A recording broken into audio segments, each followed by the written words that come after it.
Beruchim Habayim, welcome to another episode of Vayelekhu Yahdav. That's Rabbi Zabulani, I'm Rabbi Lati, and here we go. Rabbi, how are you? Baruch Hashem. Good to see you again. I was thinking about this week's Perashat, where it's funny because in every Makkah, the language is different. For example, one Makkah says, I'll just read Dam. Or Sefardea, Bezot Eda Ki Ani Hashem. And then the language differs, and it says, Lema'an Eda Ki Ani Hashem Bekireb Ha'aretz. These different languages. I mean, what is Borei Olam trying to accomplish by here? Are the Makot, the plagues, meant to teach Bnei Israel a lesson, or teach the Misrim a lesson? If it's meant to teach the Misrim a lesson, so why does Hashem tell Ki Ani Hashem Bekireb Ha'aretz, Ki En Kamoni? Why different? Just use universal language. Why different languages? Meaning implying that there may be more than one objective and goal going on over here. And the makot themselves are different. There's different words used for the makot in general. Moftim, ototai. Good point. There's different definitions of what's actually taking place over here, which indicate, I think, that the purpose of the makot are not punishments. That they're not punishments for the most part. The terms mofet and ot and everything indicates that these are in order to recognize Hashem, like the Pesukim that you quoted, right? To bring awareness to Hashem, of Hashem's ability to control the world and Nisim. On the part of the Egyptians or the Hebrews? I think both, but there might be a different way of looking at it. I think that even for the Egyptians, the purpose wasn't punishment. I don't think that the person. Otherwise, it would be one makkah. Correct. And then that would be it. Why need? I think that there was an educational process taking place in order to bring to the awareness of God. And since in the minds of the Egyptians there were so many different powers, so many different gods, then almost to change that mindset that Borei Olam is in charge of everything needed to happen gradually through the different makot that were taking place. With different educational. And could be the reason why it's different languages because not only am I God, not only am I Hashem, but I even control even the littlest details of your life.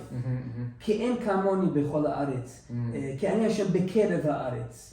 Not only that, okay, I govern the waters, but even when I govern the waters, I'm able to change the course of the nature of the water. That all of a sudden frogs are being spit out of the water. Right. In an infinite and super detailed way. Yes. Right. And like Kinim, for example. Kinim, okay, if Borei Olam wants to show that he controls the ground, the earth, why Kinim has to come out? Because, again, it's the small details that, like the Rabbi said, Misraim had a God for every single thing. And now Hashem is showing that I trump all of them. Down to the last detail. Right. Okay, I masking.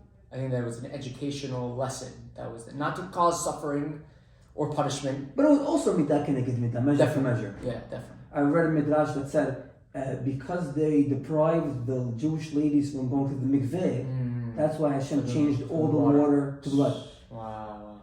And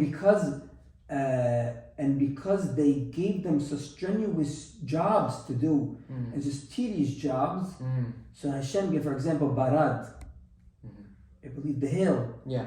The reason why is because, now what was the hail? The hail was water and fire mixing together. Is because, one midrash says, is because they were never happy with the servitude of the Yehudi. If he would go and distill water for them or bring them cold water to drink, they said, no, I changed my mind, I want hot water. And hot water, I changed my mind, I want cold water. So it was always measure for measure.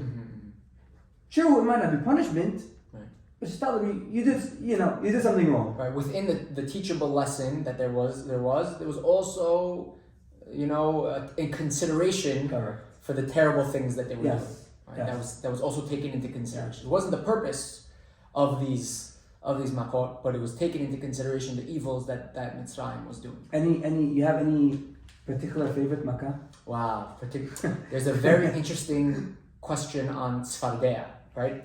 I think most people are familiar with this midrash that says that the Tzfardea started off as one. Yeah, but ta'al Sefardea. Right, and the source of the Midrash is because it keeps on saying Sephardeim, but then once it appears, it's in singular, right? So there's actually a mahloket in the Midrash. Rabbi Akiva, I believe, is the one that says that it was one Sefardea that comes out, and then they hit, and then it expanded to many other ones. And there's a differing opinion in the Midrash that says that why are you going so far to say that? It could be that one Sefardea came out, and then croaked and called all of the other of the Sfardeim that came out. And I think people think that the Sfardea is, the easiest and the lightest makkah. And there might be something to that. But I think it's important also to understand what was exactly the struggle of the Sfardea. So that they're running around, what's the big deal? Well, if they're running around everywhere, they make loud noises and their croaks are very loud, that means that for these days, people weren't able to sleep. You have light sleepers. Insanity. You have light sleepers. They can't sleep, and when you can't sleep, that's an actual source of torturing that are used, by terrorist organizations and so on. Yes. The torture that they can't be comfortable and sleep and think to themselves and so on. In the almost like they didn't allow going to the midah keneged midah point that you had. They didn't allow for any menuha and rest for Am Yisrael. So now they literally are not able to sleep and find any comfort that is in there. On your note, the Perek Shira. People love saying Perek Shira, 40 days. So the Shira that the Sefardea says is Baruch Shem Kibod Malchuto Olam Va'ed. And I think it's very appropriate Borei Olam chose the Sefardea to croak. We hear a croak, but really it's the Shira, the Malach telling, or Malach saying it's Shira, whatever it is. So the Sefardea appropriately says Baruch Shem Kibod Malchuto Olam Va'ed. We go back to the point. That Sefardea is making its noise to make sure everybody's aware that ain't kamoni. Yeah, wow. And of course, everything with its limitations and within reason. When it's one, then you see in a pleasant way Borei Olam acting through the Sefardea. When it's so many, then that becomes the makkah. There's just so many lessons to learn. But Mesulut Nefesh, that they jumped in where Hashem didn't tell them where to jump. They jumped in the furnaces, in the ovens. Because it says in the Pesukim that's where they jumped. Yeah. But they chose to jump. Right. Borei Olam said they'll come into your furnaces and ovens, but he didn't say which frog will jump into there. And that's what Hanam She'eva Azalea later on by Nebuchadnezzar took a lesson from the Sfardeim. Wow. Because if they jumped without Hashem telling them, we should also jump. Yeah, I think that's the idea behind Perek Shira, is that you look at the positive qualities or attributes of every single animal. Yes. And that's a very Jewish idea to say, there's something that you could learn and grow from every creation, from everything, from every human being. That there are things that you can learn from. There are good qualities amongst everyone. Yes. Amongst everyone, there's just try to find them. Yeah, you have to find them. Even from people that are bad in general, Everyone has something good inside them. And a lot of the terrible things that we see, a lot of the anti-Semitism and a lot of the anti-Israel hate and genuine bad things that are taking place. A lot of those things stem from actual genuine good qualities that have been distorted or taken to extremes. A love for the stranger or a love for the downtrodden, just taken to an extreme. There's good behind a lot of the bad.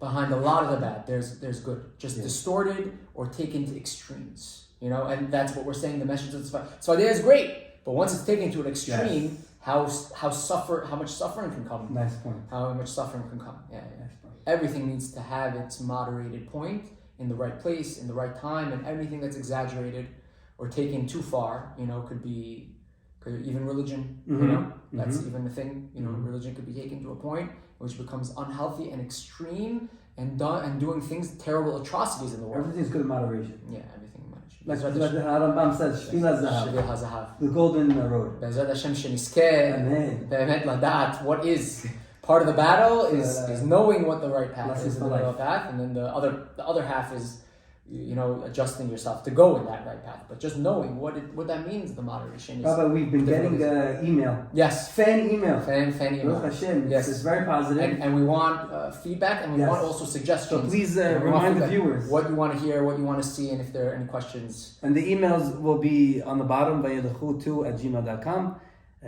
Looking forward to hearing from you. Thank you so much. Shabbat Shalom. To School Mizvot.